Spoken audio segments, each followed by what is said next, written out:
Hi, everyone. My name is Hillary. As Ashley introduced me a minute ago, I am married. No, she is married to my cousin. So we've known each other for quite a while, and she's wonderful. And I was so excited tonight. She asked me if I could present on one of my favorite topics. You can see my family here on my photo that I shared on my screen.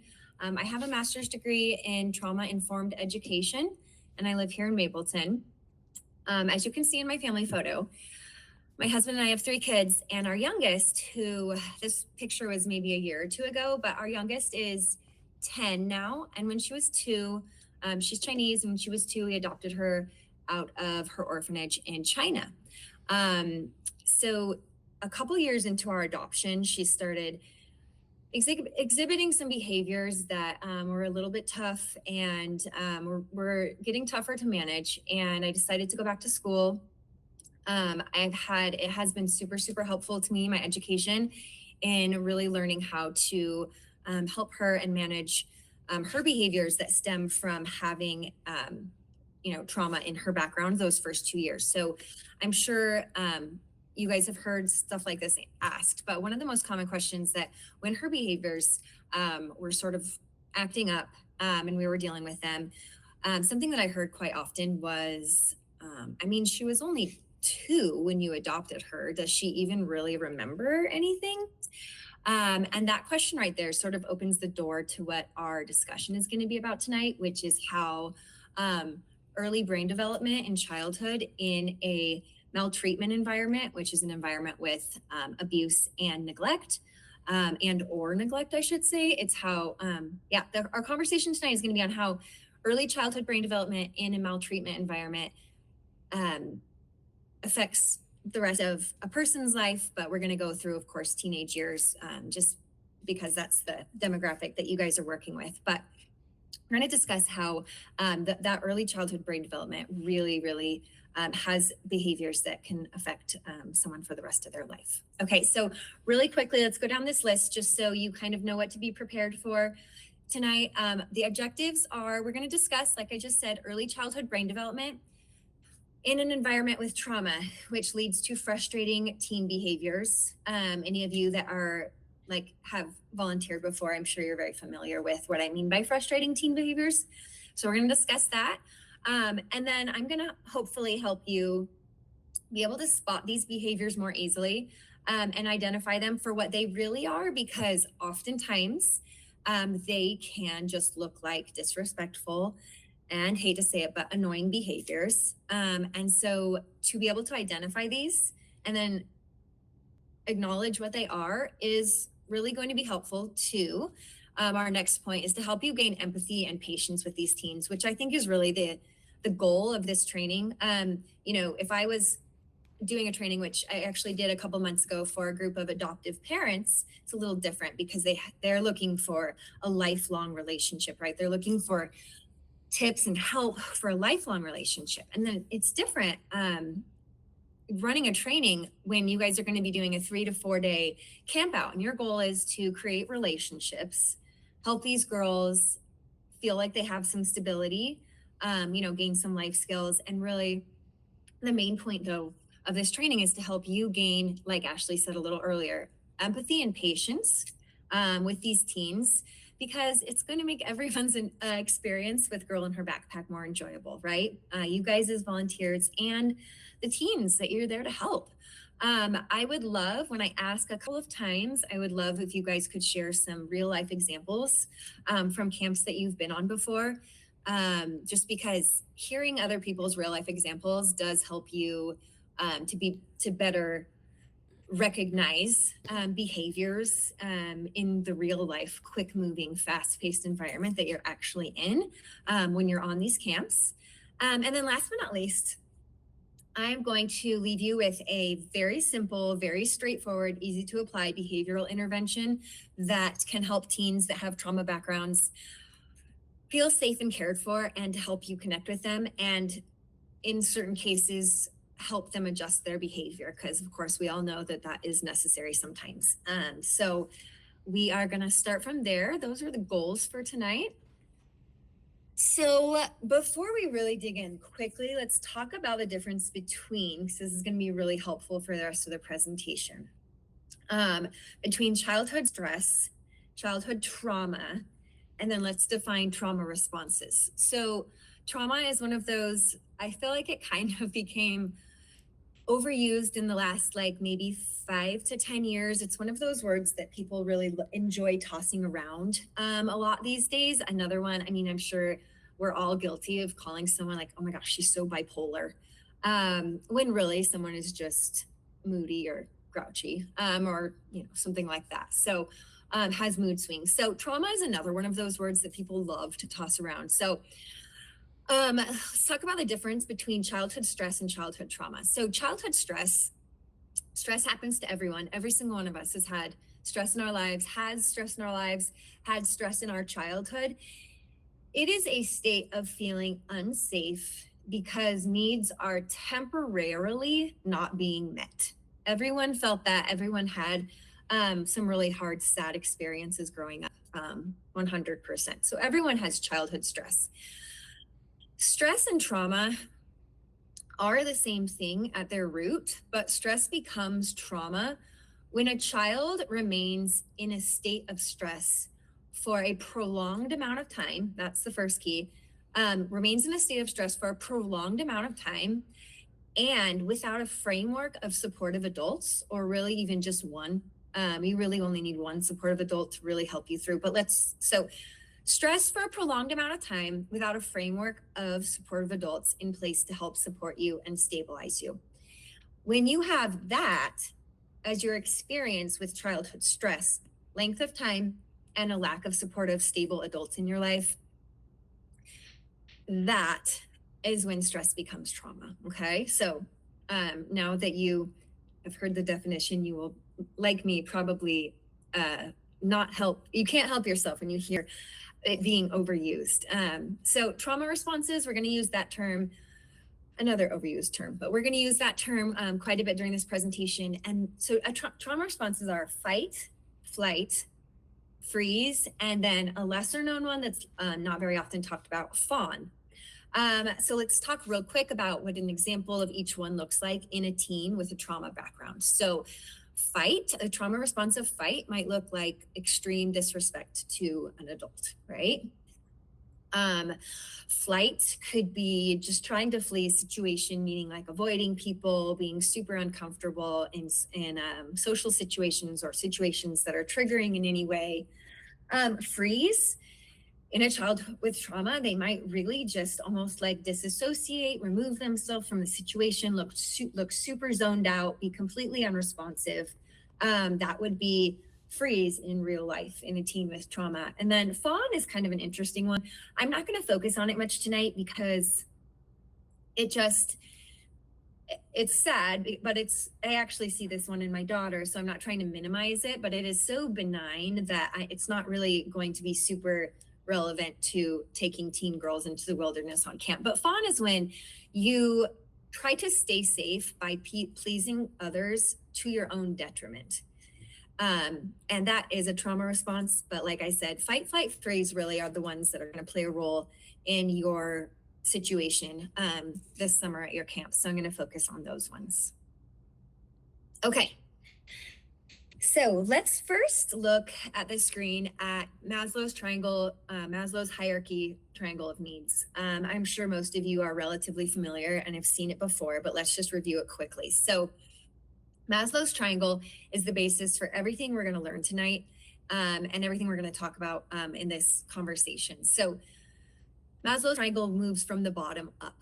The very, very base need of Maslow's triangle are core human needs that every single human on earth needs: oxygen, food, water, shelter, clothing, and sleep. You can't really live without those. Although I will say, this is like my favorite Maslow's triangle decal that I use in other presentations, just because it's colorful and I feel like it's pretty well explained. But I do feel like clothing could maybe be moved up to like safety and security. I don't know. I was like, I feel like people could actually survive without clothing if they had to. But physiological needs: oxygen, food, water, shelter, and sleep, right? So those are the brain's top priority. The brain has to have those things in order to move up this triangle of needs. The one above that is basically safety, which goes along with felt safety. So safety and security. Security is not just when you're safe, but it's felt safety. It's when you also feel safe, right? Which is very important to humans as well. Once those two have been established, then the human brain is capable of focusing on love and belonging, creating relationships. So you can see it moves from bottom to top. The top two tiers of Maslow's triangles, I sort of like to think of them as privileges. They are really human privileges to be able to focus on your self-confidence, respect for others, morality. Those all pertain to behavior. And so we'll get to this in a minute, but teen behavior, when that's the problem, you have to remember that in Maslow's triangle, needs have to be met from the bottom up. So early brain development in a maltreatment, which is abuse and or neglect environment. When I learned this, my mind was blown, but the human brain, particularly between the ages of 0 to 3, but really 0 to 3 is the like fastest brain development, but then it goes all the way up, you could say all the way through teenage years. 1 billion synapses in the brain are created every single second between ages 0 to 3. Now it tapers off a tiny bit after that, but really that is childhood.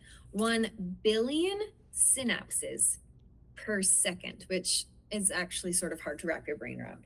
So a child who, looking back at Maslow's triangle, does not have those base 2 to 3, let's say 3, those base 3 levels of Maslow's triangle met for extended lengths of time, thus has, I wrote trillions, I'm going to say infinite, thus has literally like infinite synapses formed in a cyclical state of I am unsafe, I am unsafe, I am unsafe, I am unsafe.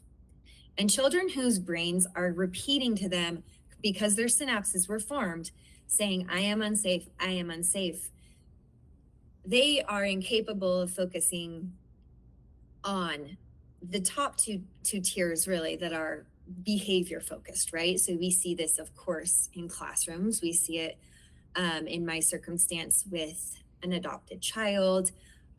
You'll see it on your camps with teens whose brains developed telling them that they are unsafe. A great example of this is, so Ava, my daughter, she was in an orphanage for 2 years. She did not have, she wasn't starving, but she did not have, access to food on demand is what it's called when you get to eat whenever you're hungry. There was hundreds of kids in her orphanage. So of course she was just eating tiny, small amounts. I'm sure it was not super filling, tiny, small amounts, and only when they were getting fed as a group, right? So not very often, and not enough. So she had food insecurity in her past. And then we toured her orphanage, and she also had, she was sleeping at age 2, she was sleeping in a room with like 12 toddler beds. So she was not getting great sleep. And I know that all kids and toddlers get grouchy when they are hungry or are tired, but her trauma response to being hungry and tired, even now at age 10, she's had 8 years in a stable environment with us, and her trauma response is it's pretty difficult. She is super rude. She will tell me she can be hungry or tired, and she will tell me that she hates me and wishes that I was not her mom, which she does not actually feel that way in real life. She's very loving. She goes into a real dark, like, trauma response, poor behavior. And it's because 1 billion synapses were created in her brain every second for 2 years, including abandonment, caregiver turnover, food insecurity, sleep insecurity. A billion synapses per second for her first 2 years were created, telling her, I may never eat again. I am so hungry, and I do not know when I'm getting fed next. And I am so tired, and I cannot sleep. So those synapses have not just disappeared. She's in a stable home now, but she still has a brain that tells her when she is hungry and is triggered or tired, or her brain still tells her, I may not eat again. And she gets really rude and really grumpy and cries and has really poor behavior. That's a great example of her early brain development sticking with her. I mean, it may never fully change into what my other two biological children have, which is stability. And I can say, we'll get a snack in 5 minutes and they're fine. So we're going to talk about on this slide the fact that no teenager, no child, no teenager is ever going to be able to come up to you and say, I feel unsafe because I grew up with X, Y, and Z maltreatment in my home. My brain is stuck in survival mode. Thus, I am using defense mechanisms like cussing, pushing you away, being disrespectful, and I cannot follow simple instructions right now. No one's ever going to say that to you. So that would be lovely. It would be very helpful, but they're not. One of the hardest things for me as a parent of a child that has trauma in her background, and one of the hardest things for you guys as volunteers with girls who most of them have had trauma in their background, is that trauma responses in real life, in fast moving, quick paced situations, look exactly the same as just poor behavior. They do. And dare I say there is almost no difference. So to be able to identify what is happening is tricky, and going through trainings will help you to be able to identify it, because it really just looks like poor behavior, and it's hard to manage. Sometimes it's hard to manage. So let's talk about what these trauma responses of I am unsafe, I am unsafe, I am unsafe, fight, flight, freeze actually look like, with teenagers on a camp. So children with trauma in their backgrounds are the number one overprescribed group for ADHD meds, because this I am unsafe, fight, flight, freeze trauma, these I am unsafe, fight, flight, freeze trauma responses present very similarly, if not identical, to ADHD-like behaviors. They are stuck in survival mode, and a brain that is stuck in survival mode cannot think and execute long-term. Before we jump into some of these examples, let me say, if you were walking through the woods alone and the sun was going down and you felt like you were getting lost and you heard a twig snap next to you, would your brain wander to, what color should I paint my toes next week? No. Your brain, fight, flight, and freeze take over, and your brain and body have a physiological response that leads you to focus 100% on your next survival move, okay? So this is a great example, because this is the exact same for children whose brains developed in an environment of neglect or abuse. They are stuck in survival mode. They cannot think about what would be polite to say. They cannot, not every single child, I'm generalizing here, but they struggle to think about what would be polite to say. They struggle to follow along a set of directions, because they cannot think beyond this moment right here, right now, because their brains are stuck in survival mode. Just like if you were walking through the woods and you heard a branch snap, you're going to be honed in on your next survival move. And that's what these kids' brains are telling them to do. So like I said, they present very similarly to ADHD-like behaviors, and they are oftentimes falsely prescribed ADHD meds. So what this looks like is just a few examples. Short-term gratification seeking. I'm going to jump down a few because it goes along with that. Dopamine seeking. An inability to follow instructions. A lack of focus and follow through. Sometimes rudeness. So again, these both just described a lot of children with ADHD, what their behaviors look like, and children with trauma in their background. Does anyone who has been on a camp out or a camp have an example of a girl who or someone who exhibited some of these behaviors and that you know kind of recognize as maybe being a trauma response? I can go. I feel like I've seen examples of girls that I know specifically have really difficult backgrounds talking back a lot. Like if we ask them to go do something, they immediately snap back and push back and talk and give us like attitude right away. And I think that we have been pretty good at managing that, but I don't think that a lot of us would automatically assume that the reason why they're doing that is because they are feeling unsafe in that moment.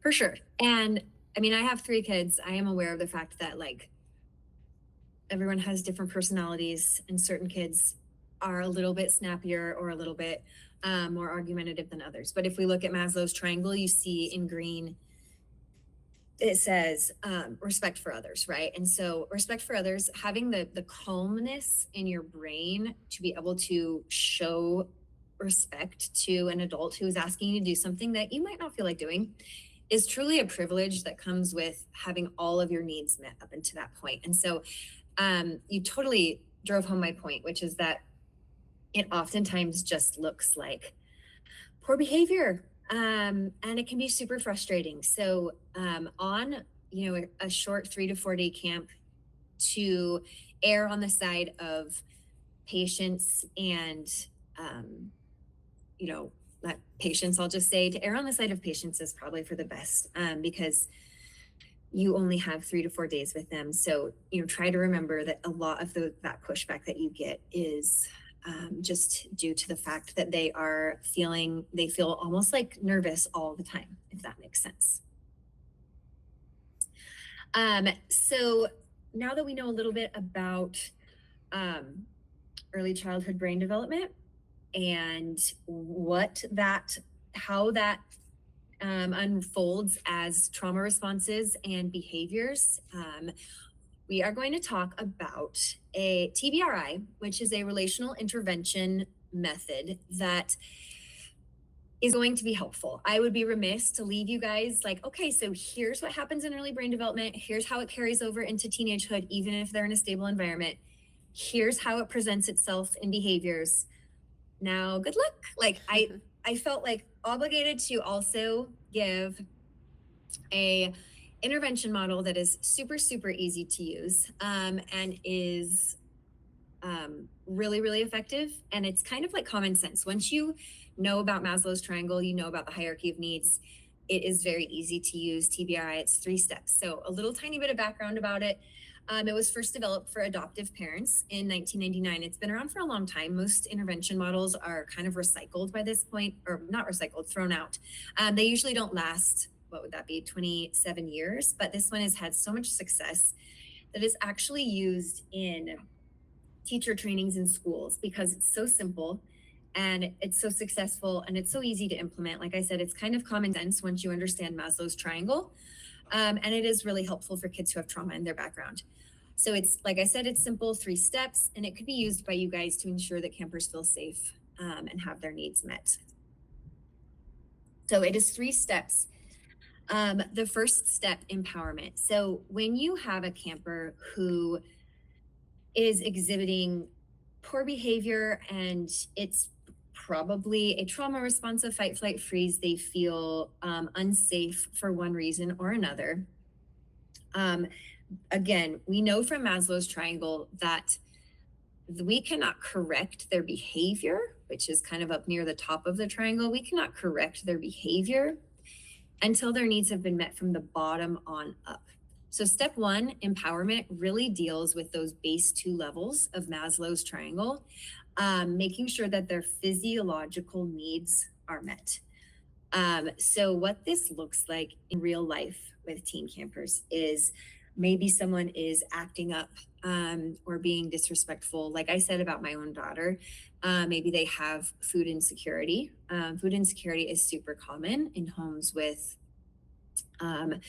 maltreatment, abuse, or neglect. And a way to, again, step one, to go through the empowerment process with these girls to make them feel safe with physiological needs is with food. You know, maybe you let them take like a meat stick or some sort of a snack into their sleeping bag at night, keep it next to their bag. I mean, I know there's bears, so probably not, but making sure that making sure that they feel that they can have access to a snack or food when they need it might help calm or will help calm the part of their brain that is triggered by feeling hungry or feeling insecure about food. A big one for children from maltreatment homes is sleep disruptions and darkness triggers. So let's say that it's nighttime and you guys are getting ready to kind of turn in for the night, and a girl or two starts acting like really disrespectful and really hyper. That would seem very annoying and would be very hard to manage. Well, kids who are in a home with substance abuse um, or sexual abuse also like regularly, most commonly happens at night, oftentimes in like, you know, dark homes, kind of a hidden type of situation. So maybe a child has a parent with substance abuse who's stumbling into their home, waking them up, turning on the lights, starting to yell. Maybe there's sexual abuse in the home. Darkness can trigger these teen girls to feel very unsafe, and it would manifest itself as acting really hyper and disrespectful and, um, you know, just kind of messing up the flow of the evening. And that looks like poor behavior. My son, I'm like, as I am talking right now, my son has some major fears of darkness. Anyways, I'm not going to get into it, but he one time thought he was left at my parents' house and he was not. And he gets really hyper in the night and is very frustrating to deal with. And, you know, he would have like an example of a darkness trigger. Is there any examples you guys can think of that where some sort of insecurity, trauma response of a physiological need? So right now we're dealing with just these base two levels of Maslow's triangle that a girl might exhibit, whether it's around food or sleep, or has anyone ever had trouble with like needing it, wanting a tent, or yeah, I don't know, anything of the sort? I think something that could trigger some teenagers is being told no, because part of camp is having to create boundaries and rules and asking them to please not go over here and do this and do that. We try to limit that, of course, but I think when someone is not used to being told what to do by adults, because the adults around them typically don't care, or constantly tell them no, constantly berate them, you know, either the apathy or the aggressiveness. When we tell them no, it might bring up that type of trigger. Yeah, absolutely. Yeah, absolutely. Sorry, my screen just went white. There we go. Yes, absolutely. So you have to correct their behavior. They can't tell you no if you're saying, hey, you don't get to go over there. That's unsafe for you. But a child or a teen who's going through a trauma response like that they first need to feel safe, which is what, oh shoot, I went to step 3. There we go. They first need to feel safe. And then step 2, which we'll get to in a second, emotional connection. And then they will respond a lot better to like, hey, I already told you we're not going over there. Let's find something else to do. But to say, hey, I already told you we're not going over there. Without these basis of step 1 and step 2 of TBRI, they are probably going to ignore you or be disrespectful. So that leads to step 2. So once physical safety has been established and these girls, you are sure that, okay, no, this girl needs this, I can tell, and she feels safe now. We can move on to step 2, which is Maslow's middle level, that yellow section, which is connection. So again, let me reiterate, a teen who is exhibiting trauma behaviors and trauma responses will not respond appropriately to you correcting their behavior. Again, that's those top two levels, if they do not also already have an emotional connection with you as well. So now we're moving on up the triangle. So they need their psychological needs of bonding and belonging, which is a core human desire. Respect you enough to say, okay, yeah, I agree with I understand what you're saying. So what a lack of feeling belonging and bonding in a teen with trauma in their background looks like, it might be insecurities around acceptance, pushing away, a lack of vulnerability, which would stem from a lack of feeling emotional connection with adults, trusted adults in their lives. A lack of vulnerability really looks like apathy. So apathy can be super frustrating to deal with, like as a teacher, as a camp volunteer, like you guys. Apathy is really annoying, and yet apathy oftentimes is a stress response, or it's a not flight, but freeze. Yeah, apathy is freeze. Apathy would be freezing when you are feeling triggered because you do not have an emotional connection with safe, trusted adults in your life. So to take the time, like I said in my next bullet point, patience, time and patience, there is absolutely no substitute for bonding with teen girls and making them feel emotionally safe. There is no substitute for patience and time. It's hard.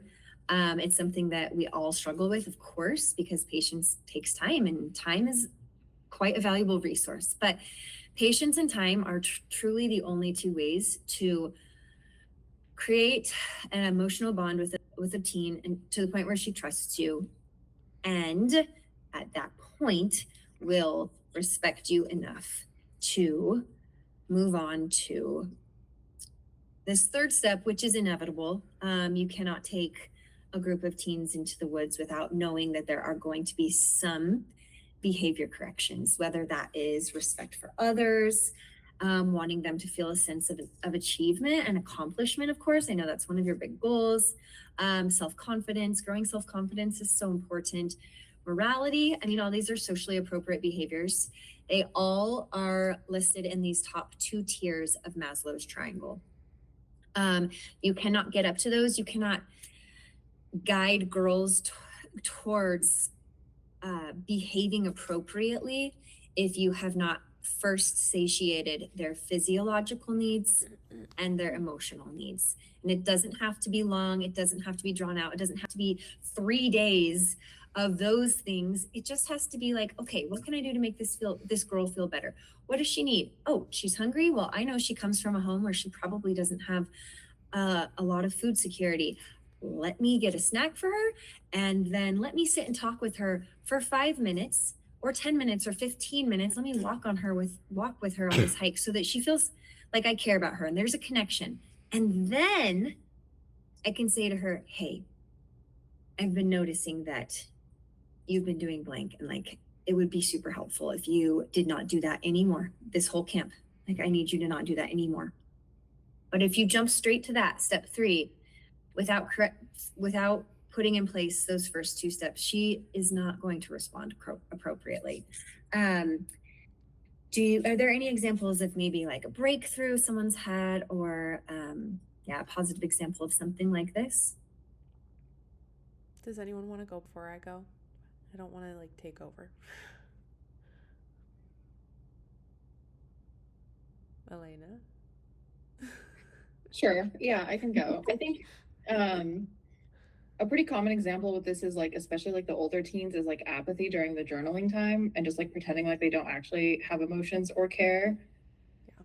And that can definitely like be seen throughout like the rest of camp, but I think it becomes like very, very clear when you're in those smaller groups and talking with them one-on-one, and you ask them kind of like maybe an emotional question or a question that causes them to emotionally have some introspection, and then share that with others. And you can just tell people, be like, oh, like I've never felt scared, or like I've never actually like cared about this kind of a thing in my life. Like it just doesn't matter to me. And I think something that's been helpful in those situations is just like the leading by example and being like, okay, like they don't have to answer that question then, but this is how I personally have felt in those situations. Like here I am trying to be open and vulnerable, like with this group, and showing that it's okay to be open and vulnerable and share those feelings. And then sometimes like they might answer a little bit by the end, but yeah, I think that's like when some of those behaviors kind of become pretty noticeable. Yeah, that's perfect. That's That's a awesome. great example. Yeah, I was going to talk about one camper that we had. Um, we'll call her Jay, but I felt like at the beginning of camp she kind of like had, you know, like a teen attitude of like, this is dumb, I'm better than this, better than you. Lots of like talk back, and I felt like as we continued to like make her feel safe, we provided her with clothing for camp because she didn't have a lot of the things on the packing list. Her parents did not provide that for her. We also like ask any parents if we can provide clothing before camp.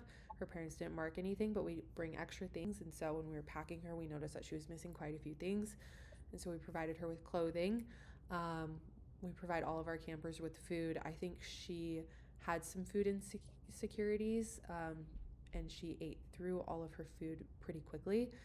And when that happened, counselors stepped up and were like, here, take my snacks. Like, you can have more. Like, you're fine. And then I think as camp went on and we continued to develop like a healthy relationship with her throughout those 3 days, she began to like open up more and like disrupt less at camp and build real friendships with other girls. And it was really interesting because she definitely is more of like in the fight mode. And then we had another girl at camp who also comes from a really difficult background, and she is a fawner. And they're just like, they come off as so opposite. And Really? they ended up becoming like best friends by the end of it, and like being so vulnerable at the end, and like really opening up about their home lives. So I think those are some of the most like, those are the strongest examples that I've seen of like a situation like working through the triangle at camp. Yeah, that's perfect. I will say, just for interest's sake, that when we brought Ava home, she was 2, and she was like the size of a 10-month-old. She's very small, obviously. Like I said, had food insecurity, was slightly malnourished, and she ate 12 scrambled eggs in a sitting. That is like my claim to fame for her. So you're totally right when you said she flew through her whole supply of food, and you're like, I think that's a sign that she had food insecurity. Yes, like your body learns to self-regulate itself when it knows that it is safe and can always have more food when it needs it. And children or teens who, I mean, probably adults too, but we're just talking about children and teens right now, who have not had the privilege of knowing that when they are hungry, they can get food. They do not know how to self-regulate as well. So that was a really interesting example. And then Ashley's story of providing that camper with clothing made me think back over here to Maslow's triangle. And I still believe that in that circumstance, clothing, rather than being in that very base level of physiological needs, that could have the clothing example should and could have been moved to either safety and security or love and belonging, because she probably had on a pair of underwear, pants, and a shirt. So could she have technically survived another 3 to 4 days in those? Probably. But what you showed to her is that she didn't need to feel embarrassed.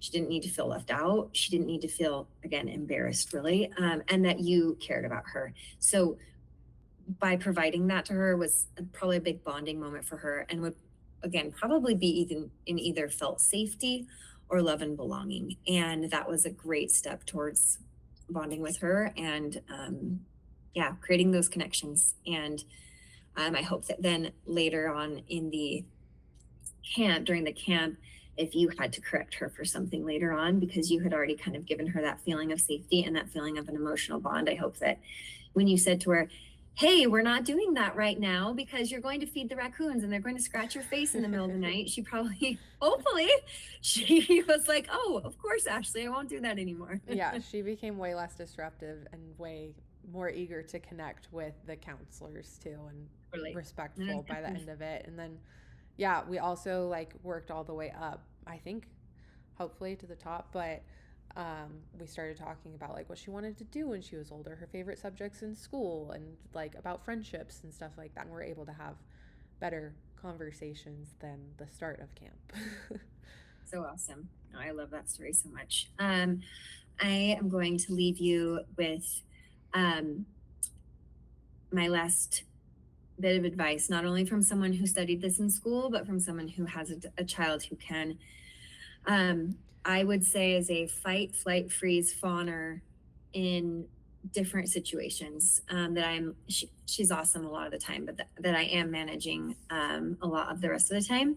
And that is to pick your battles. Especially, I mean, I'm obviously in it with her for life. So picking my battles looks different than you guys picking your battles, but really like for a 3 to 4 day camp, like major in the majors and minor in the minors, and try to focus on what really matters to these girls who have had hard things happen to them. And I hope that you guys are able to connect, to form connections with them and give them really great life experiences and examples. So anyways, that's it. Thank you so much, Hillary. Thank you guys so much. It was wonderful. I am gonna hop off. I'm gonna go, unless there's any questions. I will take questions. I was gonna say I'm gonna go pick up my daughter, but I will take questions first if you need. Anyone? Mimi, do you Okay. come off mute? What? Did you come off mute? Are you good? Yeah, I was just gonna say thank you so much. That was so helpful. Oh, Yeah. I hope so. Thank you guys so much. I really enjoyed it. I'll talk Thank to you, you soon. Hillary. That was amazing and so relevant. Thanks, Hillary. Thank you. You're so All amazing. right. Bye, guys. Thanks, everyone. Bye. Bye. Bye. Sorry, I have like